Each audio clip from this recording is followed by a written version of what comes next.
হরে কৃষ্ণ। চৈত্র মাসের শুক্লপক্ষের একাদশী ব্রত কামদা একাদশী ব্রত মাহাত্ম্য সম্পর্কে চলুন আজকের এই ভিডিওতে জেনে নিই। কামদা একাদশী চৈত্র মাসের শুক্লপক্ষের কামদা একাদশী ব্রত মাহাত্ম্য বরাহ পুরাণে বর্ণিত হয়েছে। মহারাজ যুধিষ্ঠির বললেন, হে বাসুদেব, আপনি কৃপা করে আমার কাছে চৈত্র মাসের শুক্লপক্ষের একাদশীর মহিমা কীর্তন করুন। শ্রীকৃষ্ণ বললেন, হে মহারাজ, এই একাদশী ব্রত সম্পর্কে এক বিচিত্র কাহিনী বর্ণনা করছি, আপনি এক মনে তা শ্রবণ করুন। পূর্বে মহর্ষি বশিষ্ঠ মহারাজ দিলীপের কুতূহল নিবারণের জন্য এই ব্রত কথা কীর্তন করেছিলেন। ঋষি বশিষ্ঠ বললেন, হে মহারাজ, চৈত্র মাসের শুক্লপক্ষের একাদশীর নাম কামদা। এই তিথি পাপনাশক ও পুণ্যদায়িনী। পূর্বকালে মনোরম নাগপুরে স্বর্ণ নির্মিত গৃহে বিষধর নাগেরা বাস করত।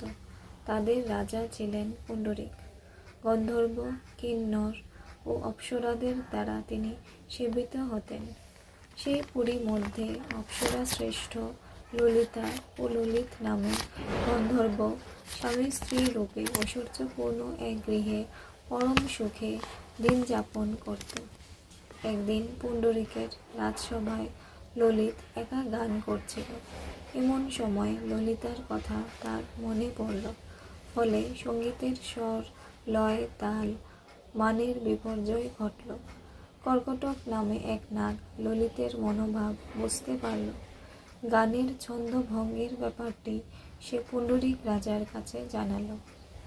তা শুনে সর্পরাজ ক্রোধ ভরে কামতু ললিতকে, রে দুর্মতি, তুমি রাক্ষস হও বলে অভিশাপ দান করল।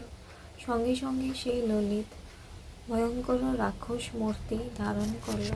তার হাত 10 যোজন বিস্তৃত, মুখ পর্বত গুহাতুল্য, চোখ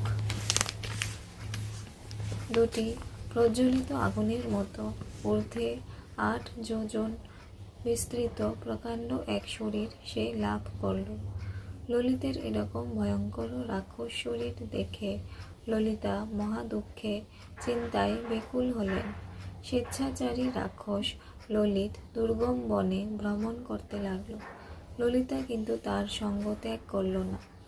ললিত নির্দয়ভাবে মানুষ ভক্ষণ করত। এই পাপের ফলে তার মনে বিন্দুমাত্র শান্তি ছিল না।